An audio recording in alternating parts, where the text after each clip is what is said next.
Fala aí, pessoal, tudo bom com vocês? Pessoal, o vídeo de hoje vai ser aquela parte 3 do vídeo, da parte dos plots compactados, que eu quero mostrar mais uma coisa mais geral para vocês.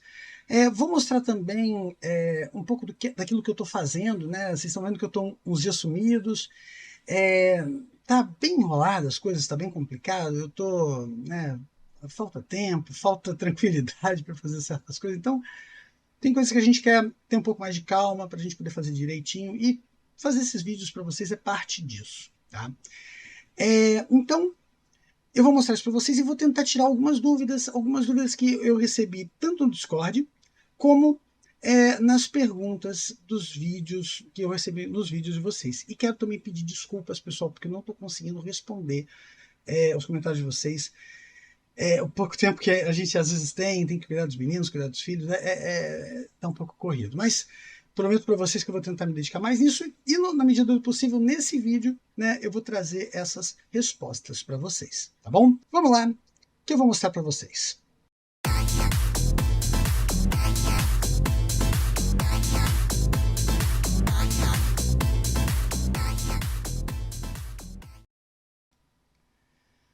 Pessoal, só para começar, né, muita gente está me perguntando, muita gente me faz perguntas bem objetivas. Por exemplo, Léo, eu tenho 100 teras. Vale a pena passar para os plots compactados ou não vale a pena? É melhor deixar do jeito que está?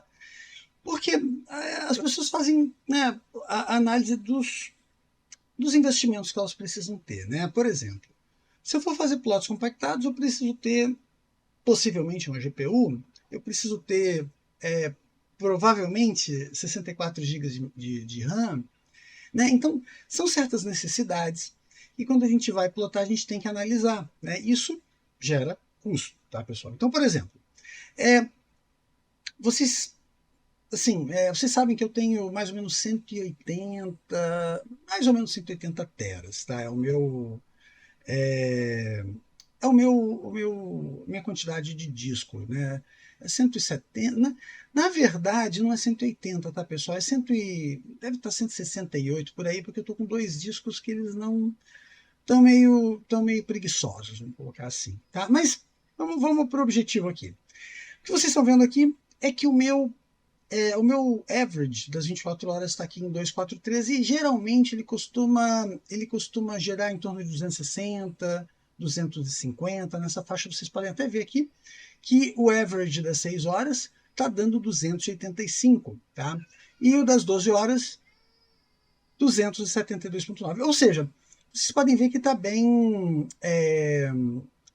né, que é uma questão mesmo das 24 horas, porque eu tive uma queda aqui ontem à noite. Eu estava mexendo em algumas configurações e tal, que eu vou falar para vocês. Tá?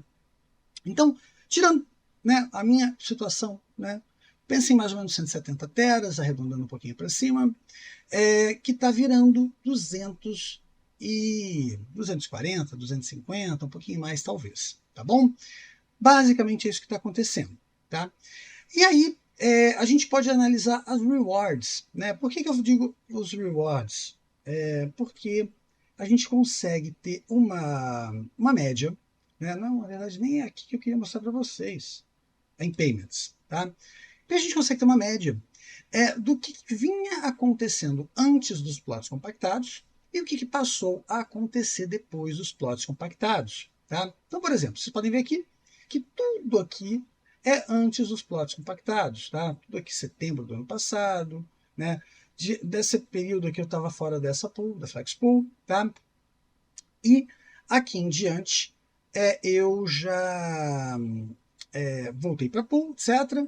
E aqui, reparem aqui que tem um gap, né? Tem uma interrupção aqui, né? Você vê uma diminuição aqui, né?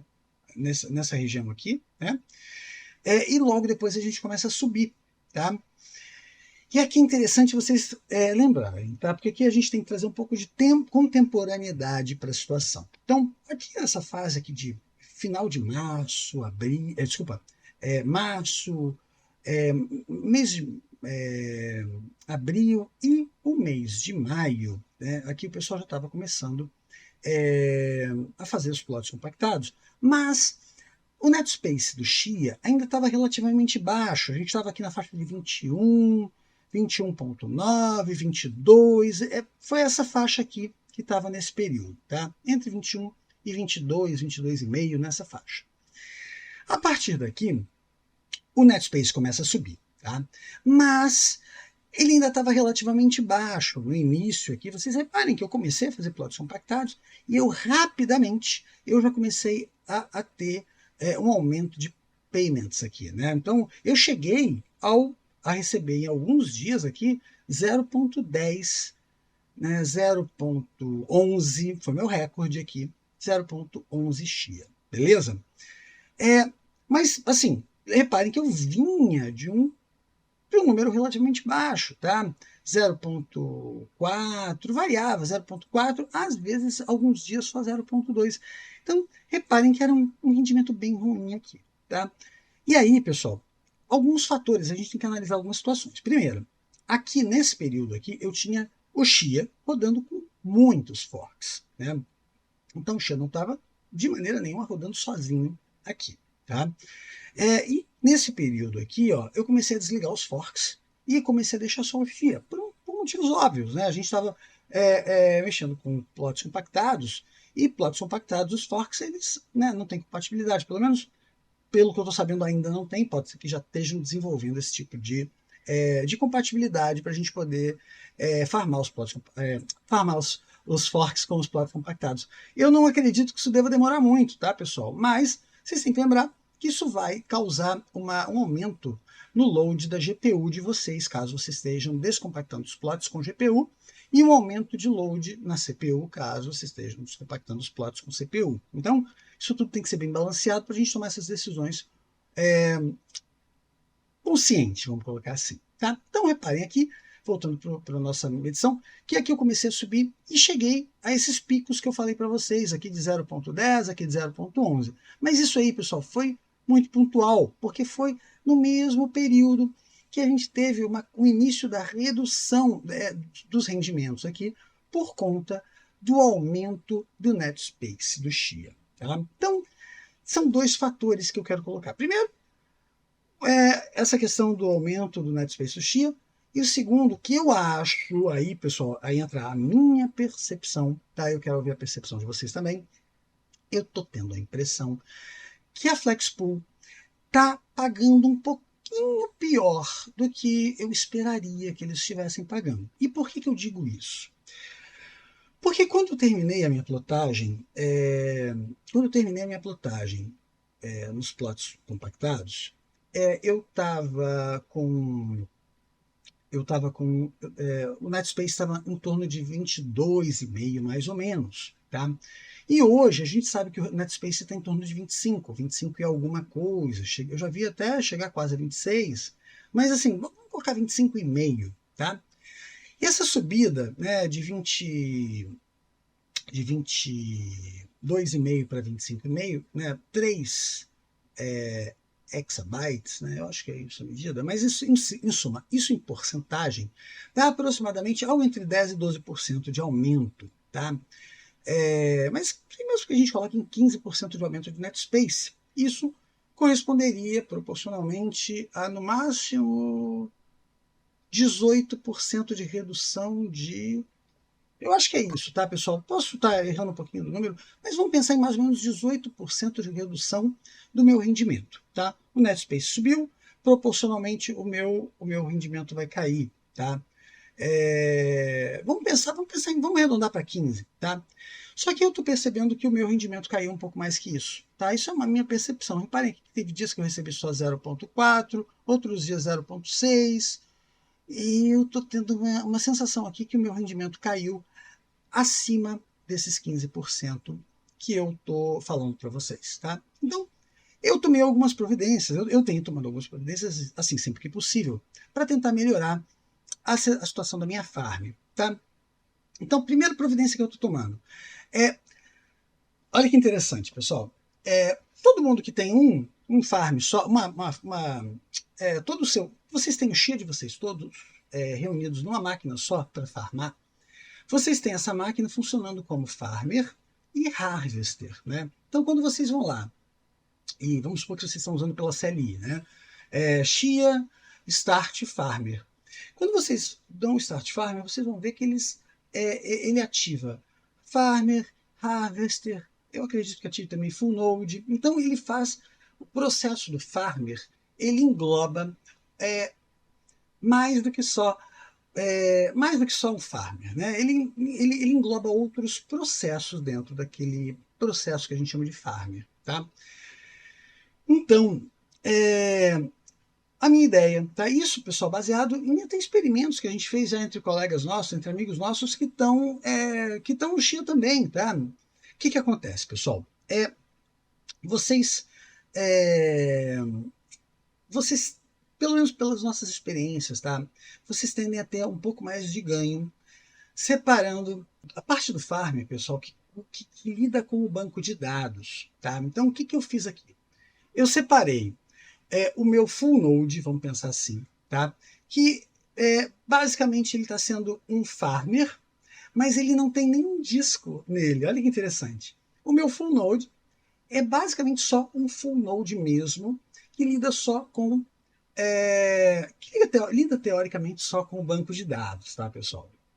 Então, o meu full node lida com o banco de dados e as minhas máquinas, né? Que na verdade eu só tenho uma, a outra é mais uma máquina de teste que eu uso, né? Mas eu tenho duas, né? Vamos colocar, tecnicamente eu tenho duas. A primeira, o meu farmer, que era o principal, que tinha o banco de dados, etc. e tal, ele passou a ser só um harvester, né?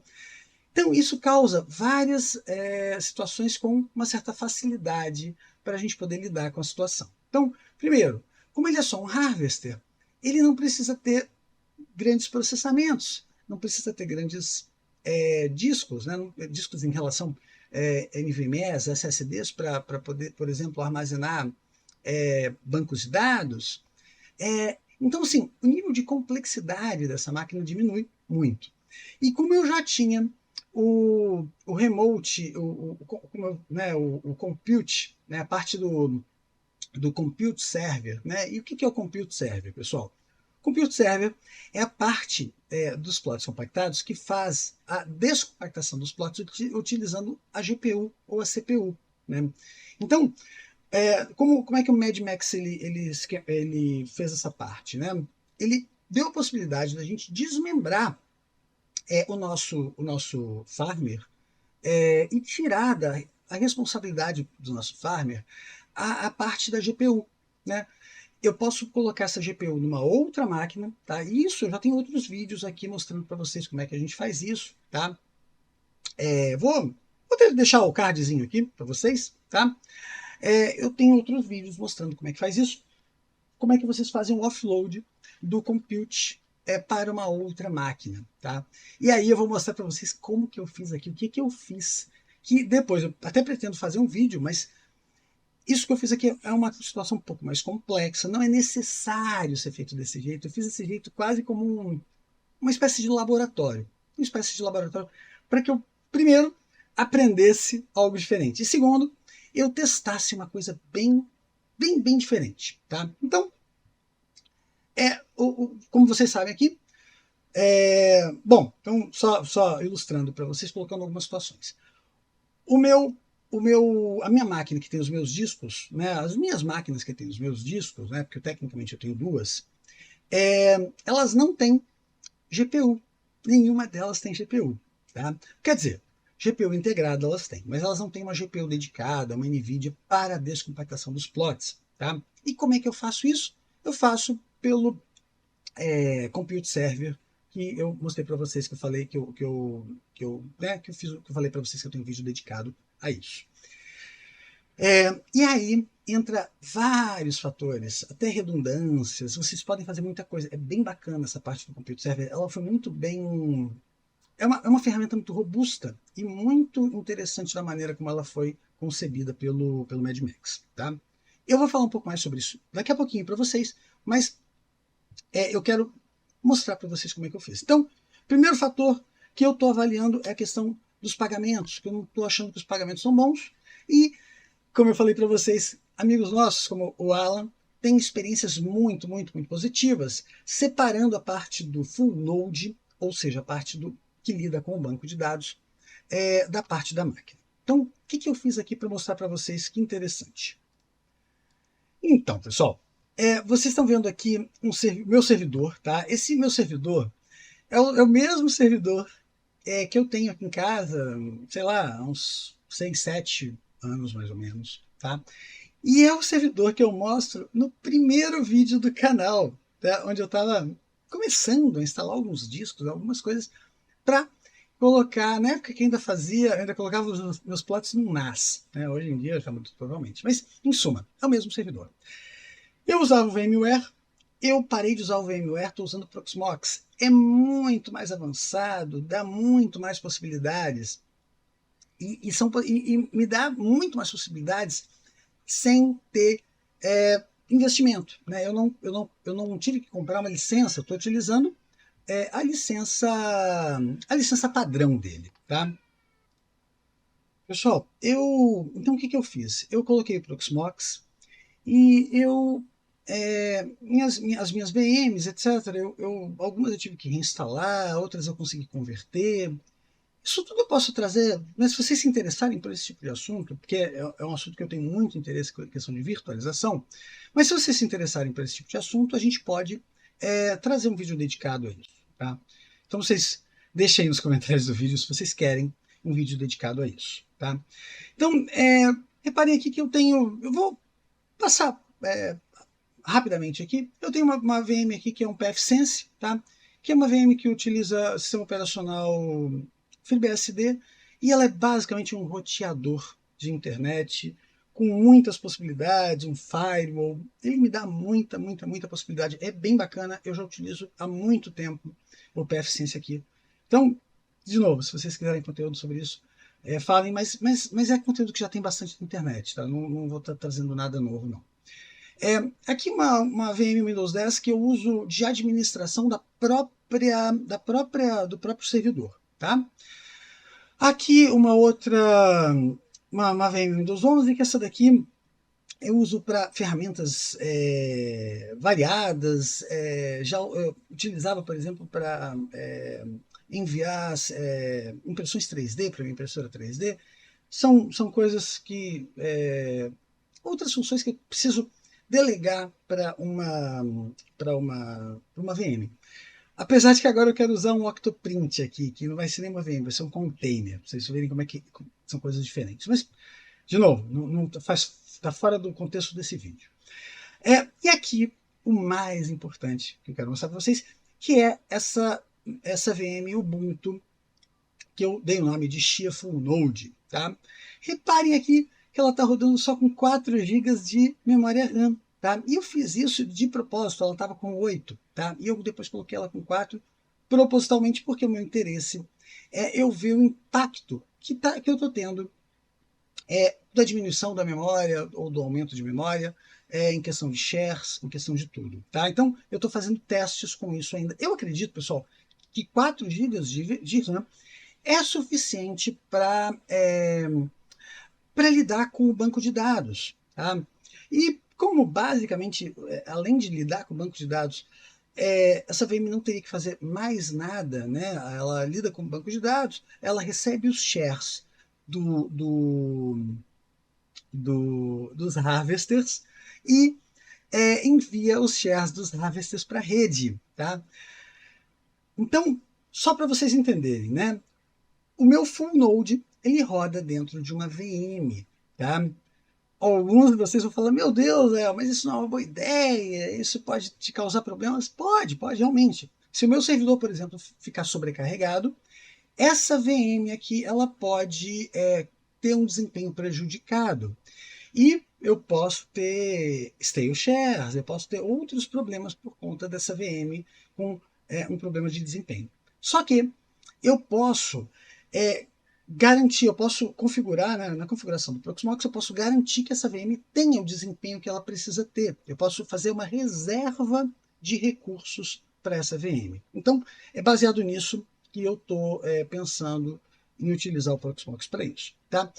Pessoal, preciso fazer desse jeito? Claro que não. Pode fazer de outros jeitos. Por exemplo, nossos amigos costumam usar dando o exemplo do Alan, ele costuma usar um NUC, né? Um mini PC desses, né? Da AMD, da Intel, qualquer um desses que tenha o desempenho que vocês precisam. Tá? Por exemplo, eu tenho um que tem um Atom, um Celeron, não sei se é Atom ou Celeron, mas ele é um NUC já de uns 6 ou 7 anos atrás. Então, assim, não tem o desempenho que eu preciso para isso. Tá? Assim, pode rodar, pode funcionar, mas eu prefiro usar isso numa VM, onde eu posso dar mais recursos ou tirar recursos, né, do que eu fazer isso num NUC que eu não tenho essa possibilidade e que eu já sei que ele é extremamente limitado. Por isso que eu estou falando isso para vocês. Tá? Reparem aqui que eu tenho, né, em termos de CPU, tudo isso, eu coloquei 3 cores, mas eu posso aumentar ou diminuir isso facilmente. E a questão da RAM, eu também posso aumentar e diminuir isso facilmente, tá bom? Tiveram algumas configurações a mais que eu coloquei aqui, que eu fiz algumas coisas a mais, tá? Que eu vou mostrar para vocês, mas isso daqui, pessoal, de novo o que eu falei no início do vídeo, é a parte experimental que eu usei, que eu tô testando aqui, tá? Eu vou mostrar isso para vocês, mas isso daqui não é necessário, pelo contrário, tá? Isso daqui só, nesse caso, especificamente no meu caso, só aumenta a complexidade do que eu estou fazendo, que de certa maneira é um contrassenso, porque o ideal seria eu diminuir a complexidade. Mas vocês vão entender mais ou menos por que eu fiz, e considerando que Linux é extremamente estável e tudo, pode ser que seja uma boa ideia. Beleza? Então, pessoal, assim, só para vocês entenderem, ilustrando aqui, né, deixa eu mostrar para vocês a minha estrutura da rede, tá? Como é que ela estava e como é que ela está agora. Na verdade, eu estou pronto. Essa era a minha estrutura da rede, como ela estava até uma semana atrás. Não, na verdade, até uns 2 dias atrás. Tá? Eu tinha meu full node, que ele era o farmer, tá? E ele também era um harvester, porque todo farmer ele é um harvester, né? Todo farmer é um harvester de alguma maneira, tá? E como vocês sabem, passa por uma VPN, né? E em outro local eu tenho outro harvester, que é, como eu falei para vocês, é tudo um laboratório, tudo é teste, tá? Esse outro local é mais ou menos a 10 km daqui, tá? Essa distância aqui de 10 km eu faço por uma VPN, tá? Essa internet aqui está no mesmo provedor dessa outra internet. Então, eu faço com que essa latência aqui, tá, seja pequenininha, tá? Aproximadamente só 2 a 3 milissegundos. Tá? Então, essa é como ficou a minha estrutura, como era a minha estrutura. Deixa eu mostrar para vocês, eu vou mostrar com os IPs, só para vocês entenderem mais ou menos. Então, assim, só para ilustrar aqui com a questão dos IPs, pessoal, eu tinha essa estrutura, tá? Então eu tinha um farmer com um full node. Quando eu falo farmer, pessoal, ele já é um full node, tá? O full node basicamente ele tem o banco de dados e ele sincroniza esse banco de dados de acordo com a rede, tá? Você faz parte da rede de uma maneira muito mais integrada e não são todas as blockchains que te permitem fazer isso, tá? Em blockchains, por exemplo, a própria blockchain do Ethereum é extremamente complexo você rodar um full node do Ethereum, tá? E o Chia, cá entre nós, é muito fácil. Então, basicamente a estrutura, eu tinha um full node, farmer e harvester, então ele reunia todas essas funções, né? Quando eu digo, né, funções, porque ele tinha que lidar com banco e tinha que lidar com todos os plots, tá? Aqui no meio eu tinha uma VPN e esse harvester aqui se comunicava com o meu farmer via VPN com uma latência de aproximadamente 2 a 3 milissegundos, bem curtinho mesmo, tá? Só para mostrar aqui para vocês, a grosso modo, dá para a gente fazer um teste aqui, ó. 10.1.1.1. Vou pingar direto o Firewall, né? Então vocês estão vendo que está dando neste momento 3 milissegundos, tá? Lembrando que essa máquina aqui, esse Firewall não está aqui. Esse Firewall está a mais ou menos 10 km de distância de mim, beleza? E isso está sendo via internet, tá? A gente tem que lembrar disso, tá? Fibra ótica, tudo direitinho, mas, né, internet, tá bom? Pessoal, qual a mudança que eu fiz? Reparem aqui nos IPs, tá? Que aqui, por exemplo, como são redes separadas que estão conectadas via VPN, a estrutura 10.1.11 aqui e 10.1.1 aqui, beleza?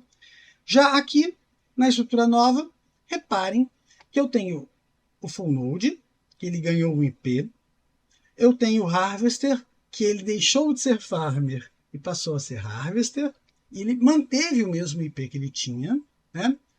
E o meu outro harvester, que, como eu falei para vocês, é remoto, né? Ele continuou exatamente do mesmo jeito, com uma pequena diferença. Em vez de ele reportar os shares que ele encontra para o 10.1.11.51, que era um full node, ele agora reporta os shares da rede para o 10.1.11.50, tá? Que é o meu full node atualmente. Beleza? Eu acho que isso aqui vocês conseguiram entender, tá? Agora, quais mudanças que eu fiz, especificamente falando no meu farmer, né, desculpa, na minha VM, para que ela possa ser esse full node? Foi aquilo que eu falei para vocês. Eu testei com 4, testei com 8, né? Botei uma VM Linux, tá? Então aqui, só para vocês entenderem, é um Ubuntu, tá? 64 bits, versão 20.04, depois a gente pode entrar em mais detalhes. Mas a única diferença aqui, pessoal, que aí eu quero mostrar para vocês, que aí entra onde eu mudei certas coisas, foi na questão da GPU, tá? Por quê? Galera, isso daqui é um servidor, isso é uma VM, tá? Então, qual maneira eu tenho de lidar com o hardware dessa máquina, tá? Então, só para vocês entenderem, esse servidor é um Xeon, não é uma máquina potente, tá? É um Xeon E3 1240V2, tá? Galera, é uma máquina de, sei lá, 10, 12 anos de idade. Esse CPU já saiu faz, sei lá, 10, 12 anos, tá? Pelo menos 10 anos, mas provavelmente uns 12 anos já, tá? Então, o que acontece? Não tem grandes desempenhos, tá? Até falando em termos de CPU, é um CPU 4/8, tá? Então é um CPU bem fraco, não tem grandes desempenhos. É totalmente diferente desses E5 que a gente vê vendendo na China, que ele tem lá 20 cores, 16 cores, um CPU, tá? Esse meu aqui é 4/8, tá? 4 cores, 8 threads, e é um CPU só, não é aquelas placas-mãe que te dão suporte a vários CPUs, né? Pelo menos 2, né? Que é o padrão que a gente costuma ver, tá?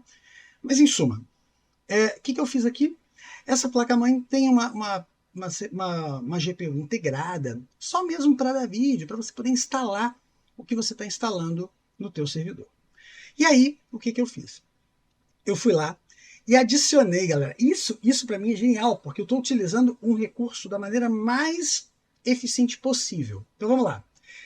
Eu peguei uma 1060, tá? Uma 1060 com 3 GB de VRAM, 3 GB de memória de vídeo, tá?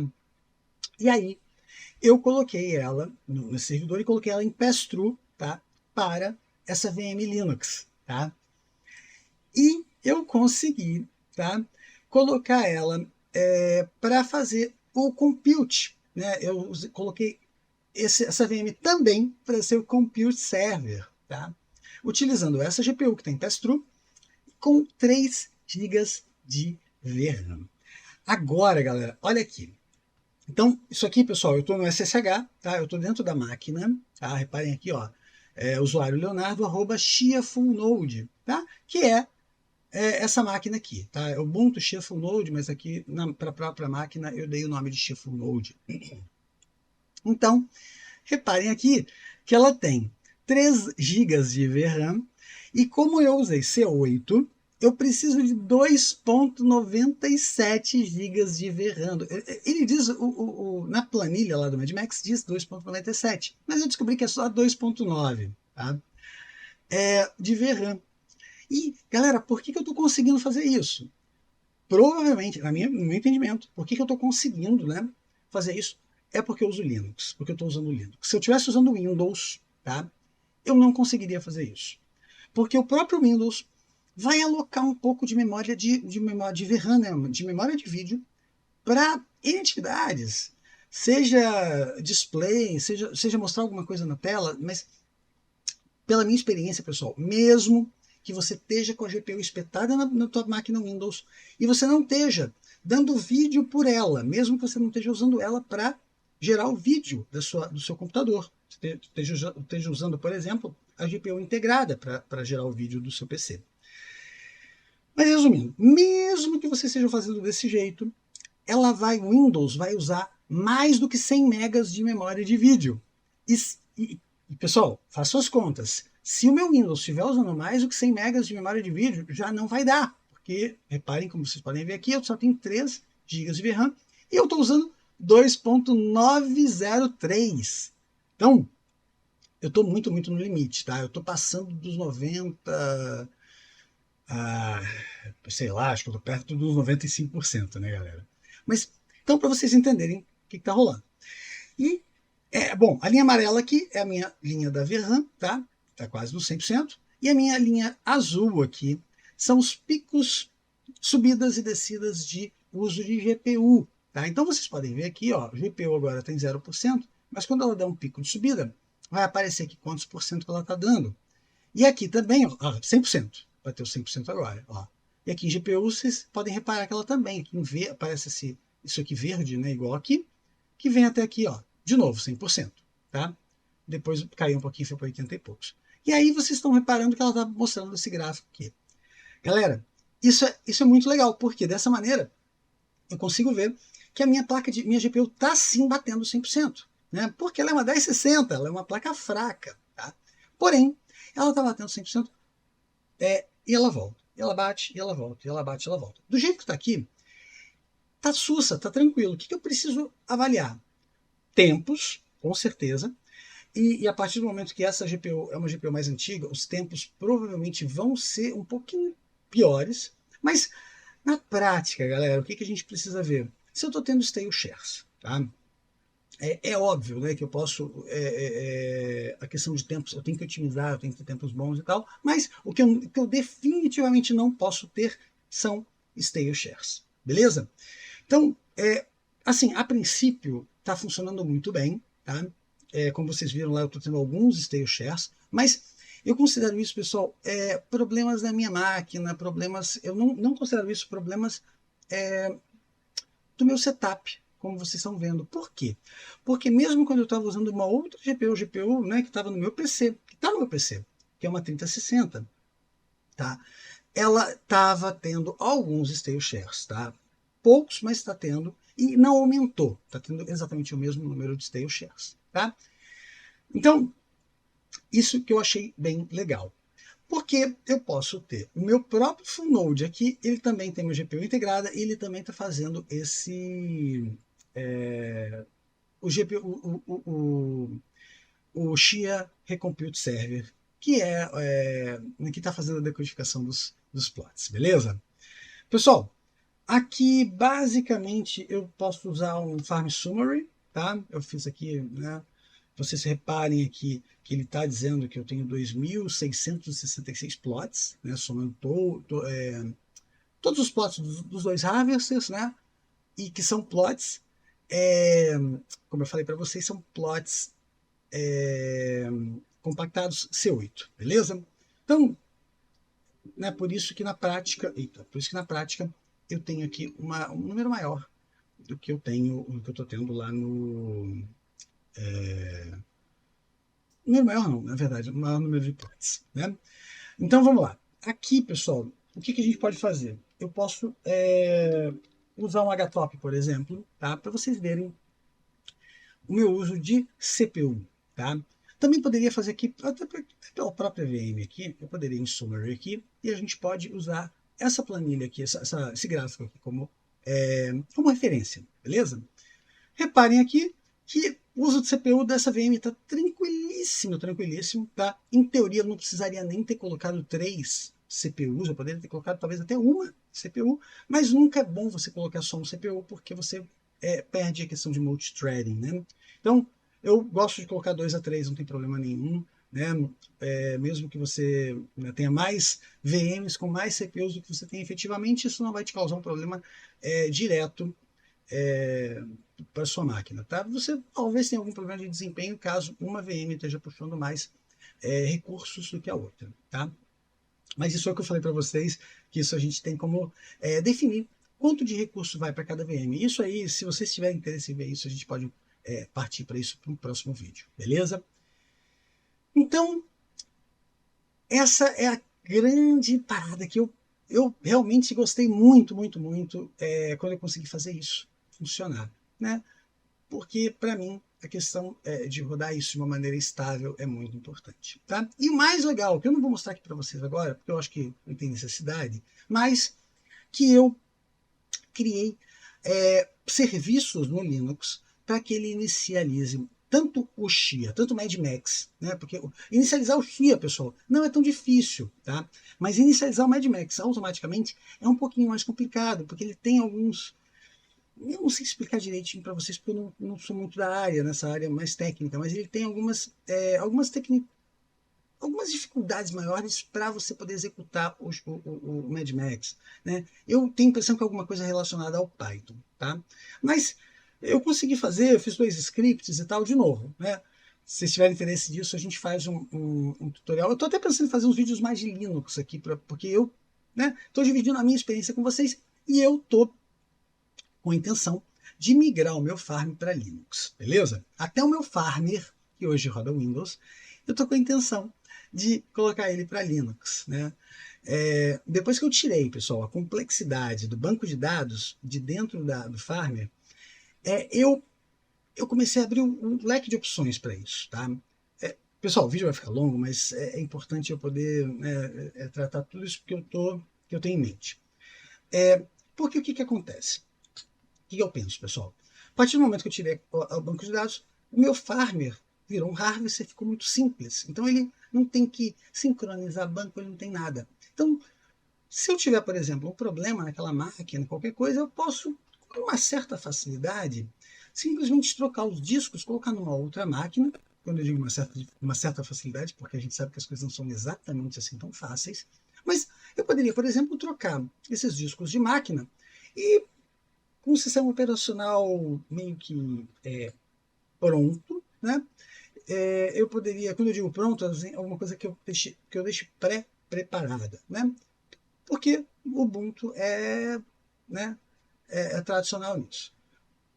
Poderia, uma máquina virtual Ubuntu, que ele simplesmente vai instalar. Eu simplesmente vou instalar ali o sistema do Mad Max, né? o GigaHorse, e eu daria os comandos, eu teria que fazer a sincronização do certificado, etc. Mas, feito isso, eu daria os comandos para que essa máquina começasse a reportar os shares direto para o full node. Então, dessa maneira, eu simplifiquei meu setup. Né? Eu deixei de depender de uma máquina, porque aquela máquina tem a DB instalada, porque tem tudo, etc. E passei a ter um sistema muito mais versátil, né? Considerando que eu posso migrar de máquinas com mais facilidade. Tá? Então, esse é um ponto. E o segundo ponto, pessoal, estabilidade. Tá? Eu estou tendo muito, muito problema com os drivers de Windows. Eu não sei explicar porquê, mas disco que desaparece, daqui a pouco o disco reaparece do nada, do nada. Tá? Então são situações que me incomodam. Né? E quando a gente vê o Linux rodando tão redondinho, eu falo, cara, eu tenho que partir para uma solução dessas. Tá? Então, vou fazer um teste, pessoal, não quer dizer que eu vou fazer. Por isso que eu falo da versatilidade. Por quê? O que eu vou fazer?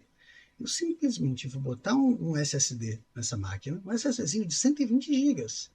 Nem precisava ser isso tudo, tá? Para dizer a verdade para vocês. Um SSDzinho de, sei lá, podia ser de 60 GB. Eu vou lá, vou colocar o Ubuntu e vou instalar o que eu preciso instalar. Né? Por exemplo, vou ter que instalar o NTFS para que ele possa abrir os meus discos que estão formatados em NTFS. Né? Eu não vou querer reformatar cada disco para XT4, eu não vou querer movimentar plot. Isso vai me causar uma dor de cabeça desnecessária nesse momento. Então, eu instalo o Linux, instalo o formato de arquivo NTFS para que ele possa ler os meus plots, né? E instalo o Mad Max. Óbvio, pessoal, vou ter que instalar umas bibliotecas, vou ter que instalar mais algumas coisas, mas feito isso, estando com o Mad Max funcionando, eu já tenho tudo, já tenho uma máquina que está farmando. Né? Eu considero que eu poderia, com uma certa velocidade, colocá-la para farmar. Talvez o maior trabalho que a gente teria seria, de fato, chegar lá no config.yaml, por exemplo, e eu colocar o caminho de todos os discos, né? E no caso do Ubuntu, que tem essa peculiaridade, eu vou ter que montar cada um desses discos, tá? De novo, não é o fim do mundo, né? Nada disso é complexo, tá? Mas é uma linha de comando que eu vou ter que dar lá, beleza? Então, para os próximos vídeos, vocês podem esperar esse tipo de novidade, tá? Por incrível que pareça, eu sempre usei o Windows para isso, né? E na hora que a gente fala, não, cara, isso daqui tem que funcionar redondo. Pô, vamos lá, por que eu me incomodo tanto com o Windows, para vocês entenderem? Por causa do tal do Windows Update, tá? Porque o meu Farmer está aqui rodando lindamente e pode vir um Windows Update e pode ter que reiniciar o PC. Alguns vão falar assim, Léo, mas dá para você, né, no teu Windows, você vai lá, faz o arquivo batch. Eu mesmo já fiz um vídeo aqui no canal mostrando como faz isso. Você faz o arquivo batch e nesse arquivo batch você vai chamando, né, start harvester, start farmer, você chama o que você precisa chamar, né? Basicamente a sua máquina, o seu farmer. Funcionaria com uma certa automação no próprio Windows, né? E quando eu digo automação, eu digo essa automação de inicializar, né? O Windows iniciou, ele automaticamente vai lá, via CLI, que seja, né? Ele abre o Xia, ele começa a farmar, ele faz o que tem que fazer, beleza? Já no caso do Linux, você não tem tanta vulnerabilidade. Primeiro que a máquina reinicia com muito menos frequência, né? Para ela reiniciar, de fato, você tem que ir lá reiniciar, tá? Pelo menos no sistema operacional que eu utilizo o Ubuntu Server, tá? Eu não uso o Ubuntu tradicional, porque ele tem aquela interface gráfica. E a interface gráfica, galera, para a gente que está montando uma coisa que vai rodar como um serviço, né, que vai rodar literalmente como um servidor, eu não acho que eu me beneficio de nada da interface gráfica. Pelo contrário, eu só estou gastando memória, disco, um monte de coisa ali com uma coisa que eu não vou usar. Por isso que eu gosto do Windows Server. Beleza? Pessoal, basicamente ilustrei para vocês a situação. Eu sei, eu tentei botar de uma maneira assim, que eu diga o que eu preciso dizer para vocês, mas que ao mesmo tempo o vídeo não fique tão massivo, que eu tente mostrar alguma coisa aqui para vocês. Por mais que aquilo que eu esteja mostrando seja, sei lá, Linux. E Linux é uma coisa meio chata de se mostrar, não é uma coisa que tem tanto apelo visual, né? Então, feito isso, isso é que eu queria assim, mostrar para vocês assim, em que pé que tá? Observações. Toda essa parte aqui de Proxmox, eu aprendi, não aprendi, eu já tinha algum conhecimento de Proxmox, mas assim, eu aprendi muita coisa de Proxmox com o Digital Spaceport, tá? Que é um cara americano, eu acho, né? Mas ele é o cara, assim, eu considero um dos youtubers que mais fala de Xia, etc. E galera, o cara é grande, o cara tem muito. O cara tem bastante disco, o cara tem acesso a servidores muito mais potentes do que o meu, né? O cara tem. O cara entende muito disso, tá? Então, um pouco disso, né, que eu estou trazendo para vocês, eu trouxe dele, então fiquem à vontade de ir lá no canal dele, tá? Eu estou falando para vocês assim, no sentido de ele tem muito conhecimento disso, né? Óbvio, né? O canal dele é em inglês e tal, mas o que eu consegui, o que eu ver finalidade, assim, né, para o nosso caso, dentro daquele conhecimento todo que ele está colocando lá, eu estou trazendo aqui para o canal devagarinho, tá? Mas estou falando de onde é que eu estou tirando para vocês também, caso vocês tenham interesse em ir direto na fonte, vocês também podem ir. Beleza? Vamos lá que agora eu quero começar a pontualmente tirar algumas dúvidas de vocês que chegaram tanto pelo Discord como pelos vídeos lá do canal, beleza? Pessoal, primeira pergunta aqui, o Márcio está me perguntando se estou usando a solução da FlexFarm, da FlexPool, né? E ele está dizendo que tem usado e parece que aparentemente está achando que é uma boa solução. Pessoal, a FlexPool é uma boa pool, tá? Eu tenho usado a FlexPool já há algum tempo. E eu confio na FlexPool, né, em relação a uma confiança que vocês precisam ter para vocês colocarem, por exemplo, a chave mnemônica de vocês, né, numa pool, né, que vai farmar os plots de vocês de uma maneira centralizada, vamos colocar assim. Por que eu falo isso para vocês, né, farmando de maneira centralizada? Porque o nosso farming hoje é descentralizado, de maneira que cada um roda um full node, né, um farmer, e cada um reporta para a rede os seus próprios shares, né? Então, os seus próprios desafios que você recebeu da rede, você reporta para a rede os desafios com base nos seus plots. Então, é assim que funciona hoje. Essa maneira centralizada é a maneira que a HPool usou no início, é a maneira que o Flex Farmer usa, tá? Pessoal, eu não tenho nada contra a FlexPool, né? Como eu estou falando para vocês, é uma boa pool. Mas vocês precisam ter uma confiança extra na pool a partir do momento que vocês fazem esse tipo de farming. Tá? A não ser que vocês não tenham apego aos plots de vocês. Por exemplo, vamos supor, na eventualidade eu tenho um problema com essa conta aqui e tal, sei lá, me roubarem o dinheiro, etc. Eu teria que replotar numa outra mnemônica. Isso vai ser muito impactante para mim? Isso vai ser uma coisa muito ruim para mim? Então, essas perguntas vocês podem fazer, vocês podem, né, a partir do momento que vocês tomam uma decisão dessa. Agora, é confortável, né? Vocês não precisam lidar com banco de dados, vocês não precisam lidar com certas coisas que, né, por exemplo, para você ter um farmer hoje, você precisa ter uma máquina com um disco, sei lá, de 200 teras, imagino eu. Acho que precisa ter. Por que 200 teras? 200 gigas. Por que 200 gigas? Porque a DB do Xia hoje, eu acho que já está uns 120, 125 gigas, né? E vocês precisam ter um sistema operacional naquele SSD, né? Então vocês vão precisar ter pelo menos um SSD de, sei lá, 200 gigas, talvez um pouco menos de. Acontece que, a partir do momento que a blockchain está crescendo, né, a DB do Xia vai crescer também. A DB do Xia vai ficar cada vez maior. Quanto maior a DB do Xia ficar, menos né, a vida útil desse seu sistema, que só tem um SSD de 200 gigas, começa a ficar menor. Tá? Então, por isso que eu gosto da ideia de a gente ter pelo menos um SSD de 500 gigas no Farmer. Né? Porque assim você vai saber que você vai pelo menos um ano e pouco você vai ficar tranquilo em relação a SSD. No futuro, talvez precise, né, colocar um de 1 giga, de 1 tera, por exemplo, provavelmente. Né? Mas vocês vão ter algum tempo ainda para isso acontecer. Beleza?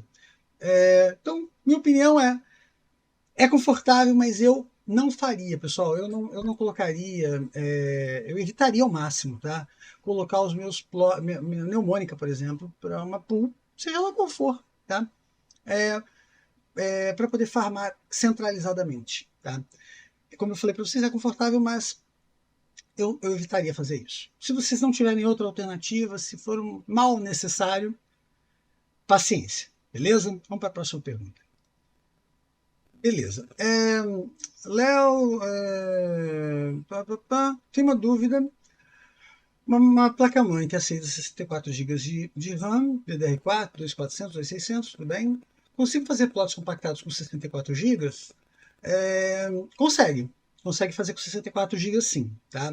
Inclusive, tem colegas nossos que fizeram inclusive com o Windows mesmo, estão fazendo plots com 64 GB, tá?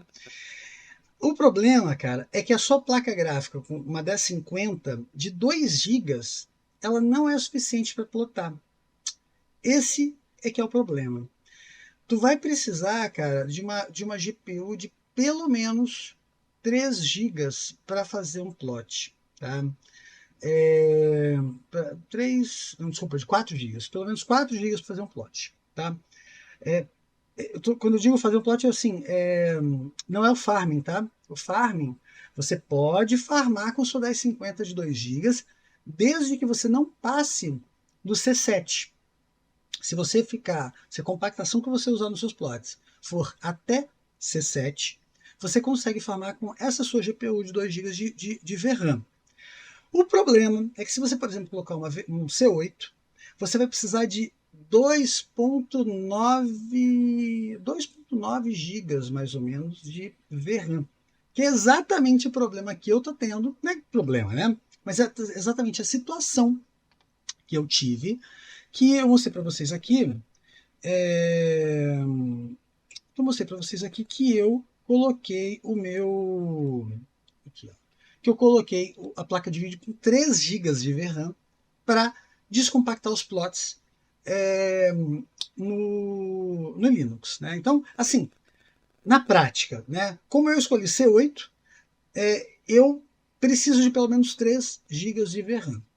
Uma placa de 3 gigas provavelmente não seria suficiente, mas como eu estou usando Linux, como eu não estou usando essa GPU para dar vídeo, eu só estou usando essa GPU para descompactar os plots, para mim está resolvendo. Tá? Então, respondendo a pergunta, para plotar a tua GPU de 2 GB não funciona, mas para farmar, desde que você selecione compactação até C7, ela vai funcionar sim, beleza? Só observa direitinho, né, pesquisa direitinho a questão da capacidade, tá? Porque uma 2050, uma 1050 não vai ter uma capacidade de decodificação muito alta, tá? Imagino eu que seja, sei lá, no máximo uns 200 teras, tá? Em C7, beleza? Então, leve isso em consideração aí, porque eu acredito que dê sim, mas você vai ter que se ajustar para caber nesses limites, beleza? Vamos lá para a próxima. Pessoal, ajuste de dificuldade, tá? Galera, cada pool vai fazer de um jeito diferente, tá? Então, eu não tenho como mostrar para vocês, assim, especificamente da pool que vocês estão, tá? Mas, por exemplo, eu posso mostrar aqui na questão da Flex Pool, tá? Só para vocês entenderem o que eu tô mostrando. Pessoal, essa daqui é aquela página da Flex Pool. Eu mostrei para vocês mais cedo, né? A minha página da Flex Pool. Não liguem para esses workers que ele está dizendo que estão offline, é porque como eu troquei o certificado deles, né, para poder trocar eles de farmer, né, está dizendo outro farmer, eles trocaram esse nome aqui, tá? Então é só isso. Esses aqui, por exemplo, não vão ficar mais ativos, vão ficar cada vez mais tempo inativos, e esses aqui agora que são os da vez, né? Daqui a pouco eles somem daqui.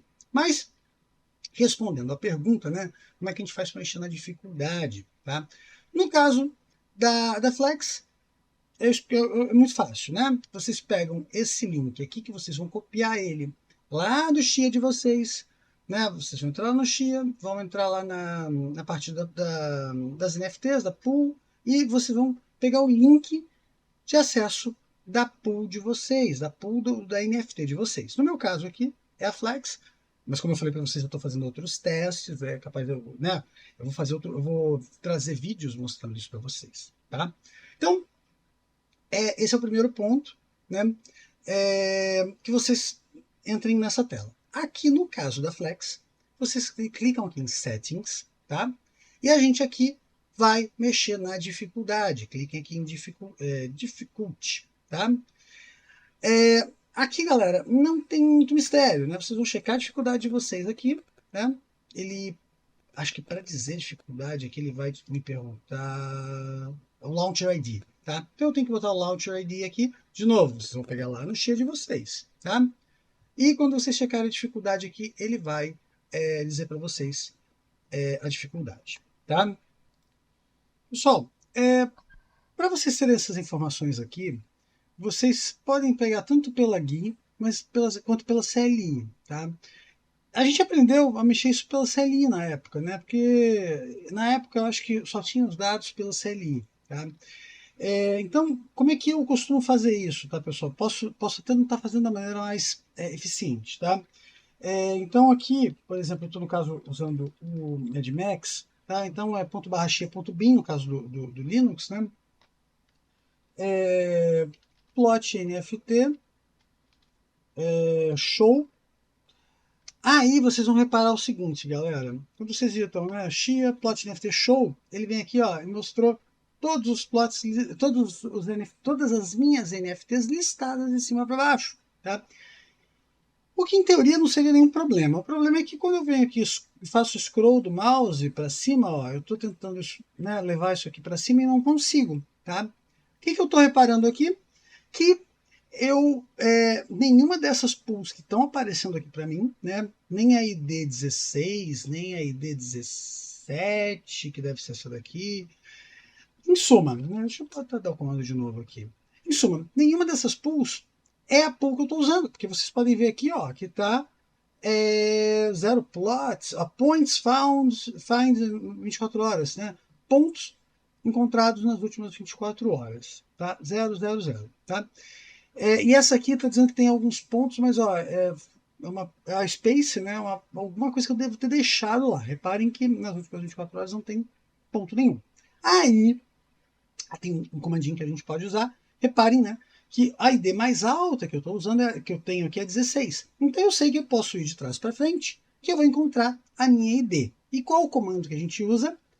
Plot show, -i, abre aspas, não, abre aspas, não, aqui, pronto. E aí vocês podem ir procurando. No meu caso, eu procurei 15, fechei aspas, né? 14, mesma coisa. Mas na 13, eu descobri que a minha NFT está no 13. Como é que eu sei disso? Como é que eu consigo ver isso? Porque ela me mostra aqui os pontos das últimas 24 horas, me mostra a minha dificuldade atual, tá? E também me mostra a payout instructions e me dá um pouco mais de informação, beleza?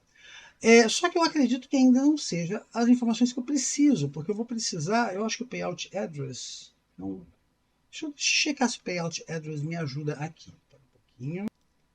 Não, pessoal, eu preciso do Launcher ID, mas o Launcher ID está aqui sim, eu que não tinha visto, tá? Então, ó, reparem aqui, ó, o Launcher ID está aqui, tá?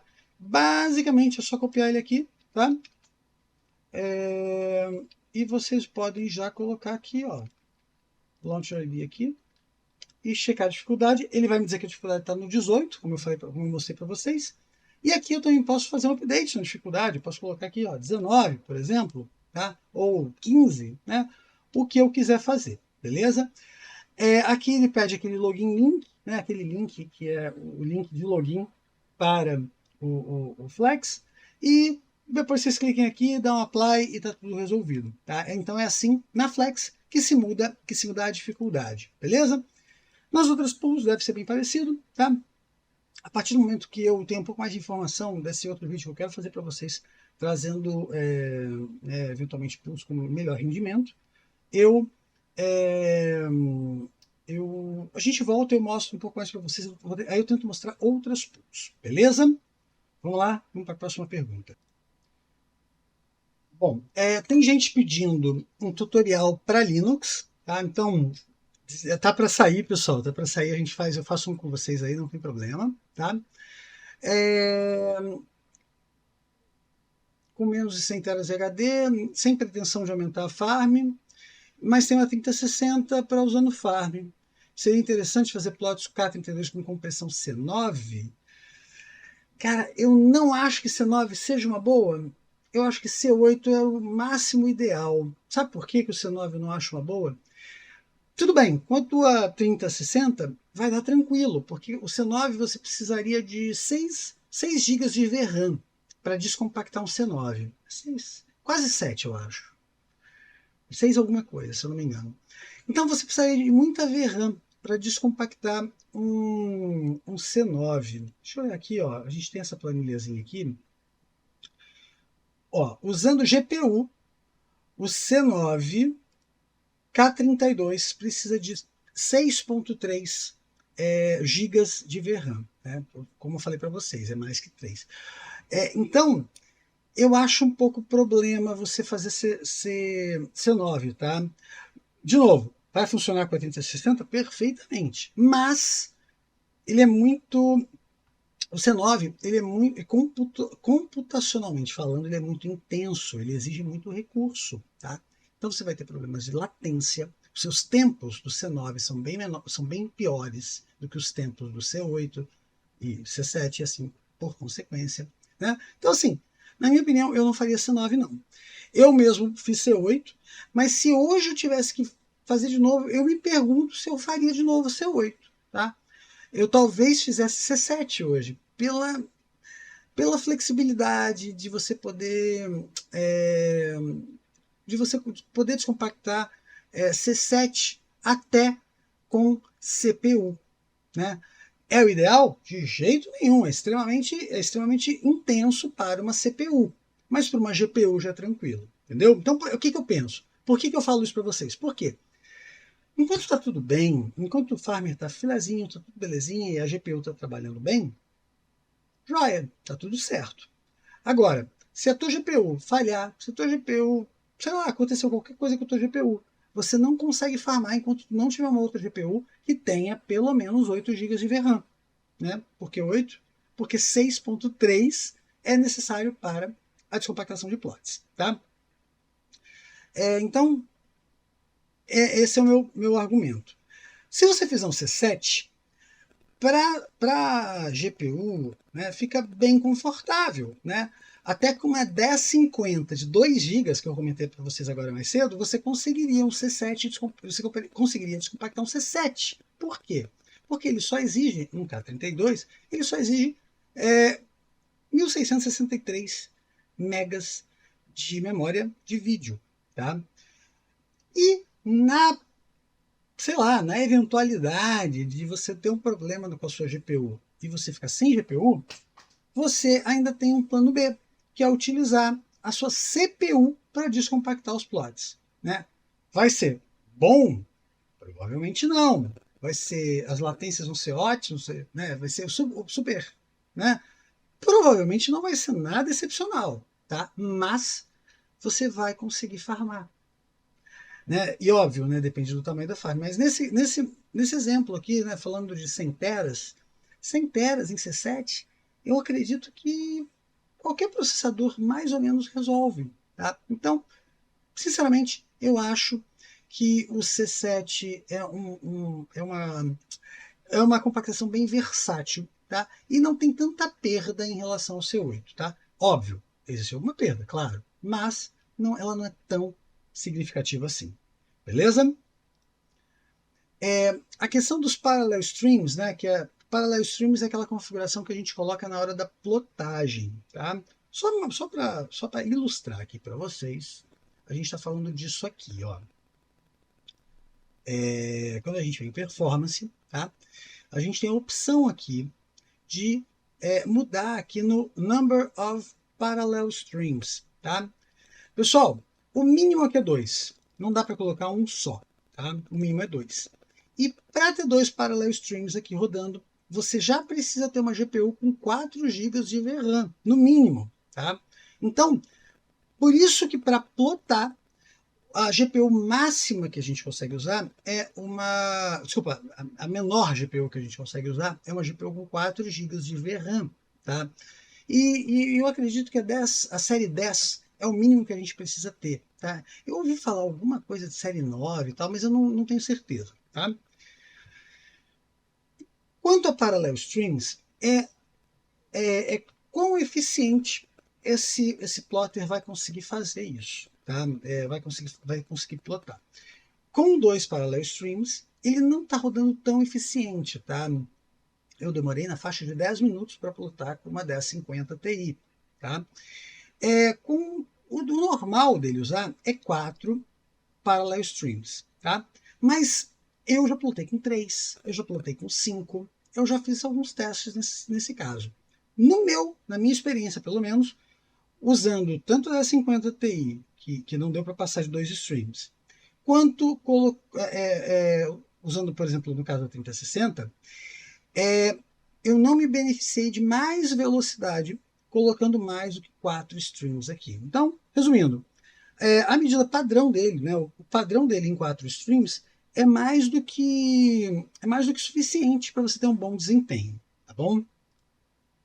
Pessoal, vou responder aqui uma última pergunta, e aí eu me comprometo com vocês aí dos próximos vídeos, eu pegar e tentar sempre ir respondendo alguma perguntinha que a gente que vê que tem uma boa relevância com aquele assunto que a gente está falando, porque né, às vezes é ruim eu chegar para falar um assunto para vocês num vídeo e às vezes trazer outros assuntos que não tem muito a ver. Tá?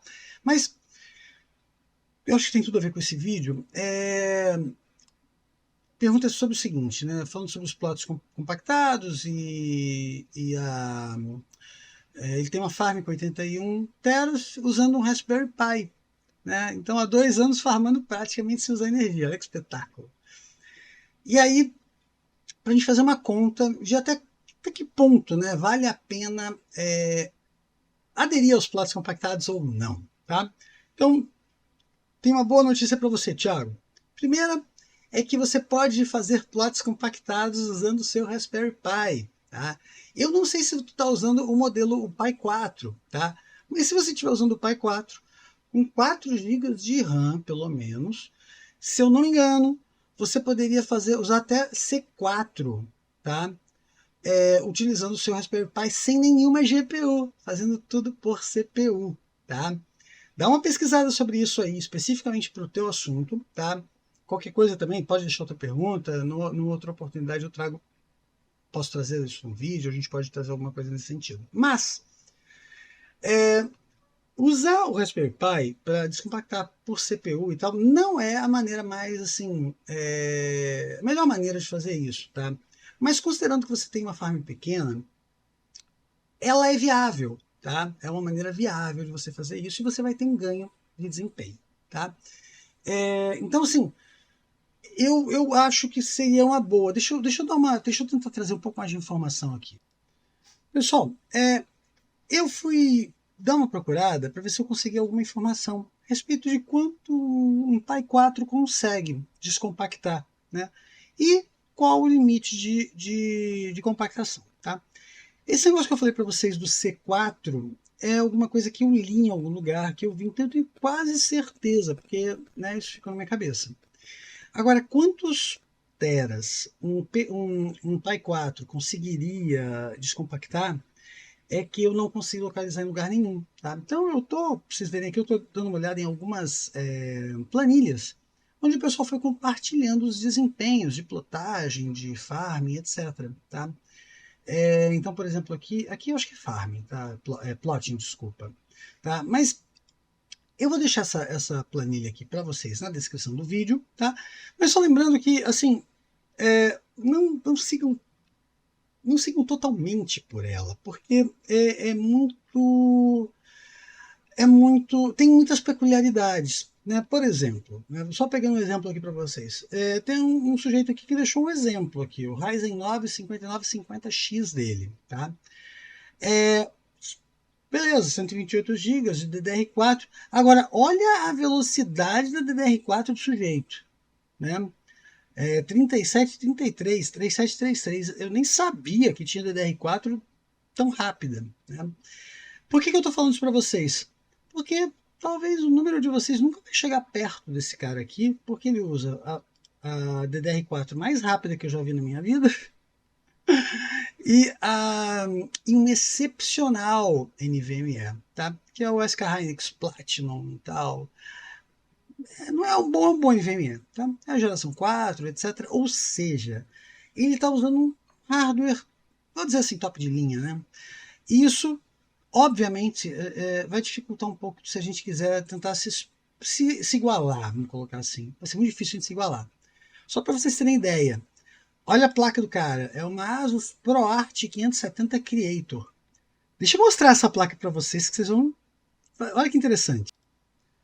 Só para ilustrar, olha a placa. Usada custa $936, né? Uma linda placa, tá? Mas assim, é o que eu falo para vocês. É um hardware que nem tá assim, né? A gente nem pensa em gastar R$ 5.000 numa placa-mãe, né? Você vai gastar R$ 5.000 talvez num processador, se você quiser um processador top de linha, mas vocês entendem o que eu estou falando? Olha a conectividade da placa, né? É outro nível. É outro nível. Assim, né? É hardware muito top. Tá? Óbvio, pessoal, que placa-mãe não vai dar mais desempenho por si só. Né? Placa-mãe pode ter VRMs melhores, placa-mãe pode ter uma qualidade inerente à placa em outro sentido. Mas desempenho por desempenho, você não vai ver mais só porque você está numa placa-mãe top de linha. Tá? Você pode ter mais desempenho porque você tem VRMs melhores e tal, mas o teu limiar aí vai ser relativamente pequeno, a não ser que você esteja comparando com uma placa muito de entrada, tá? Aí realmente não dá para. Mas é isso que eu estou falando, né? Nas placas que que a gente tem aqui de padrão, assim, meio termo, já é bom o suficiente. Beleza? Pessoal, sei que não tem nada a ver com a história, mas eu trouxe isso aqui para ilustrar para vocês o que eu estou falando, tá? Eu não vou me estender mais, esse vídeo ficou enorme, muito maior do que eu queria, tá? Eu vou tentar fazer o meu melhor possível aqui para fazer alguns cortes na edição, para deixar esse vídeo um pouquinho mais palatável para vocês, tá? Pedindo mais uma vez desculpas aí, porque eu também não estou conseguindo, pessoal, tá com muita frequência aqui e tal, mas assim, esses últimos dias foi bem corrido e tal. Mas assim, sempre que possível eu vou tentar, vou trazer algum vídeo, trazer novidade, trazer o que vocês estão pedindo, tá? Dentro da medida do possível, claro, né? Mas deixe os comentários, deixe o que vocês querem ver, porque baseado nisso é que eu vou até para eu poder saber assim, né, o que eu trago antes, o que eu trago depois, porque é basicamente aquilo que vocês estão com pressa de estar vendo, tá bom? Pessoal, esse vídeo vai ficando por aqui, tá? Quem gostou do vídeo, deixa aquele like pra gente, tá? Quem não segue o canal ainda, tá? Eu vi que tem muitas pessoas que assistem os vídeos do canal, mas não seguem o canal, galera. Por favor, tá? A única maneira de vocês dizerem pro YouTube que o meu canal é relevante para vocês é vocês clicando ali em seguir, né? Seguir o canal, tá? Se vocês acharem interessante, cliquem no sininho também, que assim o YouTube vai notificar vocês quando eu postar algum vídeo. E o mais importante é que demonstra que o meu canal tem muita relevância para vocês, tá bom? Pessoal, lembrando que eu vou deixar na descrição desse vídeo, eu vou deixar o link para o Discord do nosso canal, tá? E também vou deixar um link para um grupo de WhatsApp, tá? É um grupo só dedicado a Chia, tá? Né, ter um acesso desses onde vocês podem rapidamente tirar uma dúvida, né, e às vezes até para vocês saberem alguma coisa que eventualmente está acontecendo com um pouco mais de velocidade, a gente consegue saber um pouco mais rápido, né, estando inserido nesses ecossistemas dos assuntos que a gente tem interesse. Beleza? Pessoal, desculpa se eu falei demais, mas vocês me conhecem, vocês sabem como é que eu sou, eu não consigo ser muito sucinto, tá bom? Pessoal, um grande abraço e até logo. Tchau, tchau.